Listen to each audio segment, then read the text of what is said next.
말씀 앞에서 경외함을 밤하늘을 무심코 올려다보다가 저 끝없이 펼쳐진 캄캄한 하늘 공간이 단순한 진공 상태가 아니라 누군가 정교하게 설계한 거대한 성전의 지붕이라는 사실을 깨닫는다면 어떨까요? 와, 상상만 해도 정말 압도되는 기분이네요. 그렇죠. 청취자 여러분, 환영합니다. 오늘 심층 분석 시간에서는 단순한 자연 찬미를 넘어서 만물의 경이로운 질서를 보여주는 아주 특별한 본문이죠. 오늘의 생명의 삶 본문인 시편 104편 1절에서 9절을 함께 살펴봅니다. 네, 오늘 본문 정말 기대가 됩니다. 오늘 우리의 목표는 아주 분명합니다. 이 본문이 어떻게 단순한 아름다운 시를 넘어가지고 온 천지라는 거대한 성전의 도면을 보여주는지 파헤쳐 볼 거거든요. 그리고 그 안에 어떤 놀라운 영감된 성경 구조 패턴, 또 모형 패턴이 숨겨져 있는지 탐험할 겁니다. 맞습니다. 오늘 이 시간이 끝날 때쯤이면 여러분이 바라보는 세상이 완전히 달라져 있을 거라고 확신합니다. 자, 그럼 바로 시작해 볼까요? 네, 좋습니다. 시편 104편을 묵상할 때 우리가 가장 먼저 염두에 두어야 할 게 있어요. 바로 이 시가 편집된 거시적인 배경이거든요. 배경이요? 보통 우리는 그냥 성경을 딱 펴서 그 구절만 읽게 되잖아요. 그러니까요. 우리가 흔히 성경을 읽을 때 문맥을 놓치기가 참 쉬운데요. 이 본문이 구약 성경 전체에서 하나님의 창조와 섭리를 가장 장엄하게 다루고 있기는 합니다만 이게 위치한 곳이 시편의 네 번째 권, 즉 90편부터 시작되는 묶음 속이라는 걸 기억해야 합니다. 시편이 총 5묶음으로 나뉘어 있다는 건 저도 아는데 하필 그 네 번째 권 앞부분에 이 창조의 장엄한 찬양이 위치한 어떤 특별한 이유라도 있나요? 아주 결정적인 이유가 있습니다. 바로 앞선 세 번째 권의 마지막 부분, 그러니까 시편 89편을 보면요. 이스라엘 백성들이 그토록 의지했던 다윗 왕조가 완전히 처참하게 무너지고 왕관이 땅에 내던져지는 절망적인 탄식으로 끝이 나거든요. 아, 나라가 망한 거군요. 네, 바벨론에 의해서 예루살렘 성전이 불타버린 국가적 재난 상황인 거죠. 눈에 보이던 지상의 왕좌가 텅 비어버렸고 백성들은 극심한 혼란과 무질서 속에 던져진 겁니다. 말 그대로 통제할 수 없는 벼랑 끝에 서 있던 거죠. 와, 그렇다면 이 시편 104편은 단순히 날씨가 너무 좋아서 부르는 평화로운 콧노래 같은 게 아니네요. 절대 아니죠. 모든 것이 무너져 내린 잿더미 위에서 부르는 처절하고도 웅장한 노래라는 거잖아요. 바로 그겁니다. 네 번째 권으로 넘어오면서 사람들의 시선이 땅에서 하늘로 확 바뀝니다. 다윗의 지상 왕조는 무너졌지만 온 천지를 영원토록 다스리시는 진정한 왕이신 창조주 하나님은 여전히 굳건하게 보좌에 앉아 계신다는 것을 선포하는 거거든요. 아, 진짜 소름 돋네요. 청취자 여러분, 혹시 지금 여러분의 삶이 무질서하고 혼란스럽게 느껴지시나요? 내가 의지하던 기반이 다 무너진 것 같고 내 힘으로는 통제할 수 없는 일들 투성이라고 느껴지신다면 오늘 우리가 함께 탐험할 이 거대한 창조의 질서가 엄청난 안정감과 통찰을 쥐어줄 겁니다. 네, 정말 깊은 위로가 될 겁니다. 자, 그럼 이 무너진 세상에서 창조주 하나님이 도대체 어디에 어떤 모습으로 계신지 생명의 삶 본문의 시작점인 1절에서 4절을 짚어보죠. 먼저 1절과 2절을 보면 하나님의 모습을 아주 시각적으로 묘사하고 있어요. 하나님이 존귀와 권위로 옷 입으시고 빛을 두르셨다고 하거든요. 네, 여기서 존귀와 권위라는 단어는 원래 고대 근동에서 혹은 다윗 왕조의 지상 왕들이 화려한 왕복을 입고 권위를 뽐낼 때 쓰던 표현이에요. 아, 왕의 예복을 말하는 거군요. 맞습니다. 그런데 시편 기자는 지금 텅 빈 지상의 왕좌에서 시선을 확 거두어서 근원적이고 영원한 왕이신 하나님께 그 왕복을 입혀드리고 있는 겁니다. 그리고 그 왕복의 재질이 바로 빛이라는 거죠. 빛을 옷처럼 입으셨다. 와, 비유가 참 압도적이고 아름다운데요. 그런데 약간 궁금한 게 생깁니다. 성경 첫 권인 창세기 1장을 보면 빛은 분명히 첫째 날에 만들어진 피조물이잖아요. 그런데 창조주 하나님이 피조물인 빛을 입고 계신다는 건 어떤 의미인가요? 아주 훌륭한 지적입니다. 여기서의 빛은 단순히 첫째 날에 창조된 물리적인 태양광을 말하는 게 아닙니다. 이 본문이 쓰였을 당시 고대 근동, 특히 이스라엘과 밀접했던 애굽을 생각해 보면요. 애굽이면 이집트 말씀하시는 거죠? 네, 맞습니다. 그들은 태양 자체를 신으로 숭배했어요. 태양신 아톤이나 라를 창조주로 여겼거든요.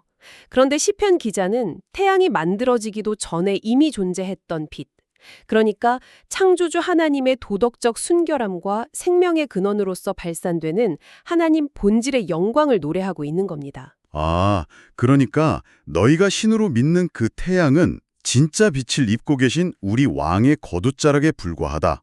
이렇게 이방의 세계관을 완전히 깨뜨려버리는 선언이네요. 정확합니다. 태양은 그저 진짜 빛이신 하나님을 반사하는 거울일 뿐이라는 거죠. 가짜 신들을 향한 선전포고군요. 그런데 2절 후반부로 가면 또 흥미로운 대목이 나옵니다. 하늘을 휘장같이 치시며 이렇게 되어 있는데 하나님이 하늘을 펼치시는 모습을 천막 치는 거에 비유한 건가요? 표면적으로는 유목민들의 텐트를 연상시키죠. 그런데 깊이 파고들면 훨씬 더 정교한 연결고리가 있습니다. 여기서 번역된 휘장이라는 단어는 히브리어로 예리아라고 하는데요. 이건 일반적인 텐트에 쓰는 말이 전혀 아니에요. 오, 그럼 어디에 쓰는 말이죠? 출애굽기 26장에서 모세가 광야의 성막, 즉 하나님의 집을 지을 때 그 성전의 지붕 덮개를 가리키던 아주 전문적인 제2 용어입니다. 잠깐만요. 그렇다면 지금 시편 기자는 하나님이 하늘을 쫙 펼치신 그 창조 행위를 모세가 성막을 짓던 행위와 의도적으로 연결하고 있다는 건가요? 네, 맞습니다.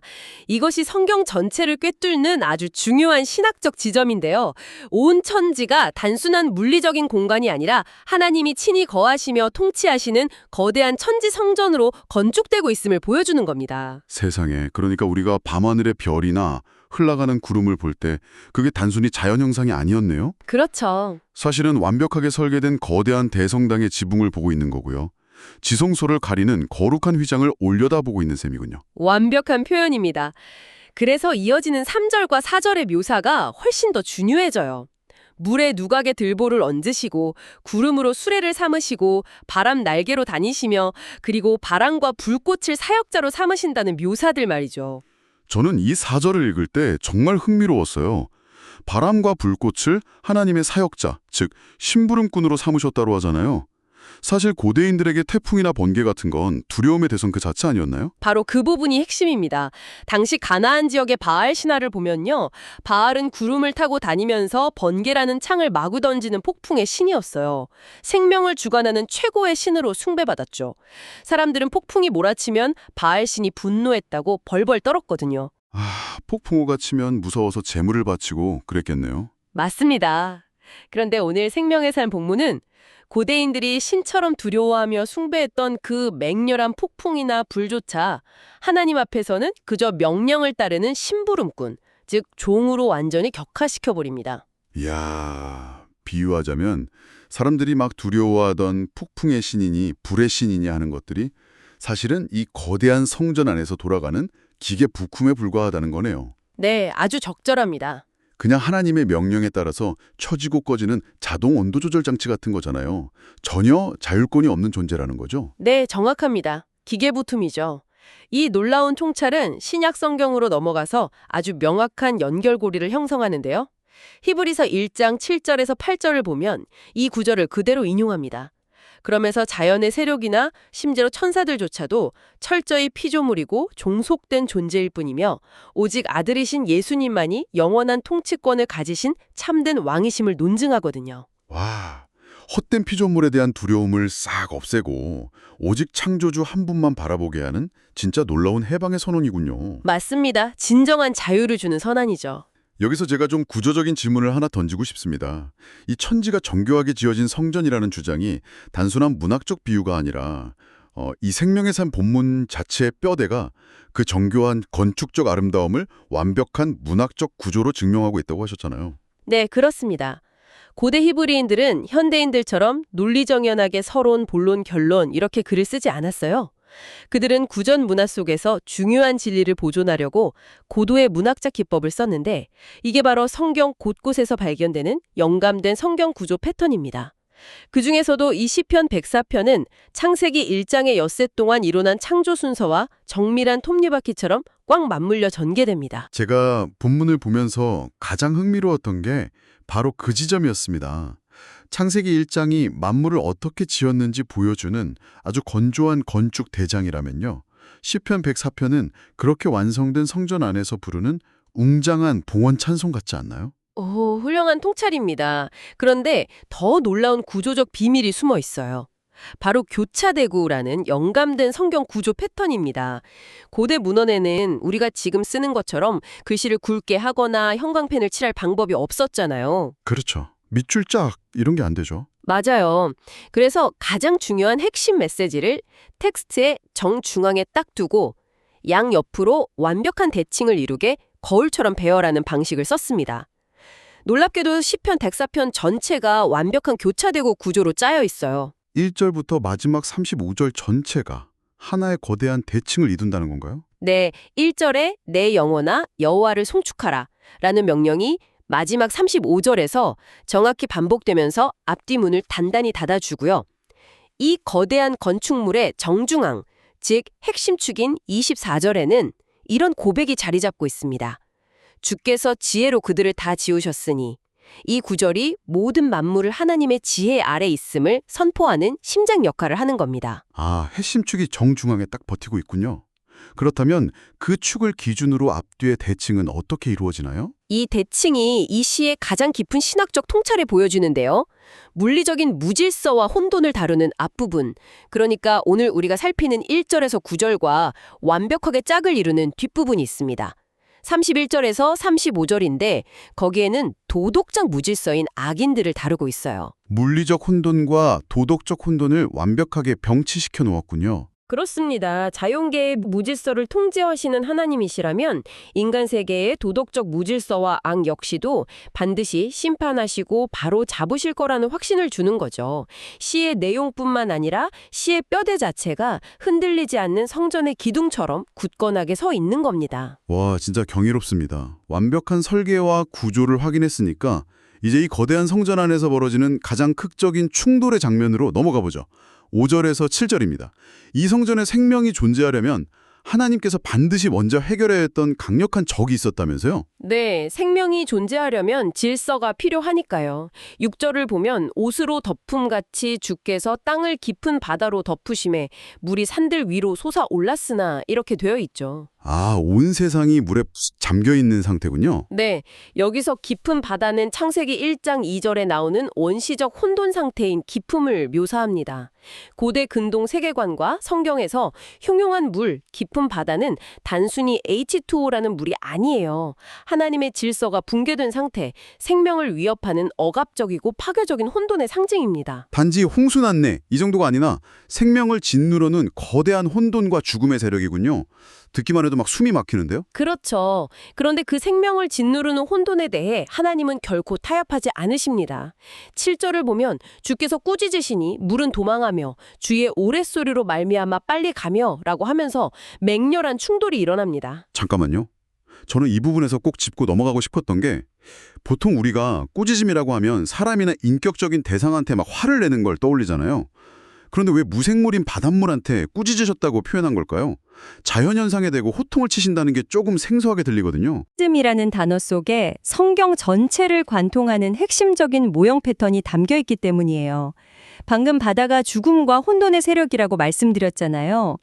하나님이 이 혼돈을 향해 우레소리로 꾸짖으시는 건 단순한 자연 통제가 아니라 사망 권세를 향한 창조주의 신적 심판을 의미합니다. 그리고 이 물리적 심판이 어떻게 되느냐?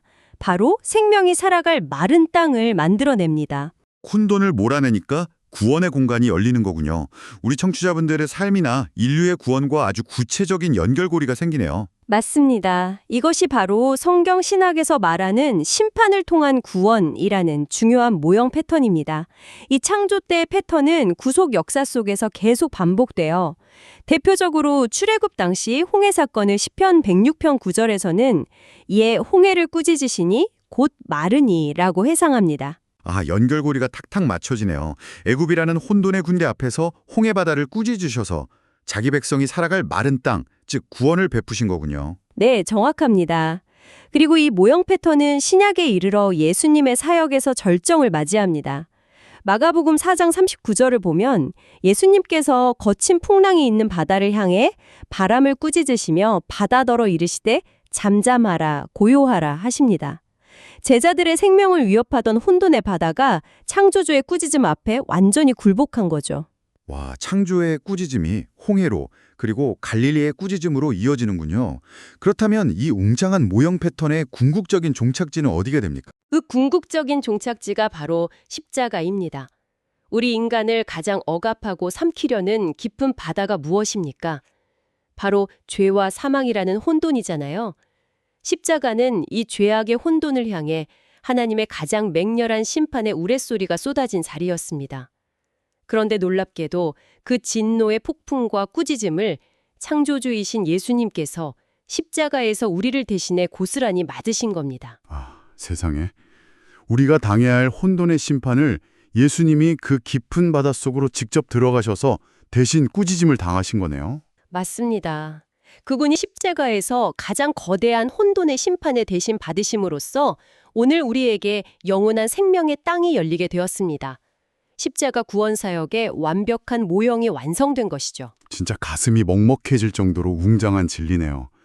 창조의 질서가 우리 구원의 이야기 그 자체였군요. 그렇다면 그 하나님의 우레소리로 쫓겨난 혼돈의 물은 그냥 증발해서 없어져 버린 건가요? 8절과 9절을 보면 하나님이 이 물을 다루시는 방식이 또 나오거든요. 9절을 보면 하나님께서 물리치신 혼돈을 어떻게 통제하시는데 나옵니다. 주께서 물의 경계를 정하여 넘치지 못하게 하시며 다시 돌아와 땅을 덮지 못하게 하셨나이다. 즉 물이 철저히 통제되어서 특정한 장소로 몰아넣어진 거죠. 저는 9절에서 경계를 정하셨다는 대목을 읽을 때 무지개 언약이 딱 떠올랐거든요. 우리가 살면서 파도처럼 밀려오는 예기치 않은 두려움들 있잖아요. 질병이나 재정적인 위기 같은 위협들이 마치 깊은 바다처럼 밀려올 때 이 말씀이 결국 하나님이 허락하신 절대적인 선을 절대 넘을 수 없다는 뜻으로 들려서 엄청 큰 위로가 되더라고요. 본문은 단순한 과거의 창조 기사나 현재의 자연 현상에만 머물지 않고 궁극적인 미래, 즉 요한계시록의 묵시적 지평을 가리키고 있습니다. 요한계시록이라면 성경의 결론이잖아요. 거기서 바다의 문제가 최종적으로 어떻게 되나요? 요한계시록 21장 1절에서 사도 요한이 새 하늘과 새 땅을 보며 이렇게 선포합니다. 바다도 다시 있지 않더라. 아, 바다가 경계 안에 있는 게 아니라 아예 완전히 소멸해버리는군요. 맞습니다. 혼돈과 죽음을 상징하는 그 바다가 완전히 소멸하여 어떠한 악의 위협도 없는 궁극적인 만물의 성전인 새 예루살렘이 도래할 것을 선포하는 겁니다. 와, 오늘 우리는 하나의 아름다운 시를 넘어서 생명의 삶 본문 속에 담긴 천지창조의 정교한 영감된 성경구조 패턴을 살펴보았습니다.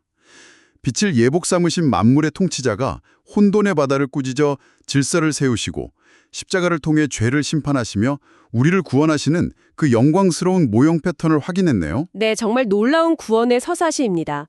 우리와 함께 하시는 청취자 여러분, 오늘 당신의 삶에 통제할 수 없는 깊은 바다와 같은 혼란이 밀려오고 있습니까? 그 거친 물결조차도 하나님이 정하신 절대적 경계를 결코 넘을 수 없음을 기억하시기 바랍니다. 맞습니다. 결코 넘을 수 없습니다. 자, 이제 오늘 심층 분석을 마무리하며 여러분이 각자의 삶으로 돌아가 곰곰이 생각해 보실 도발적인 질문을 하나 던지겠습니다.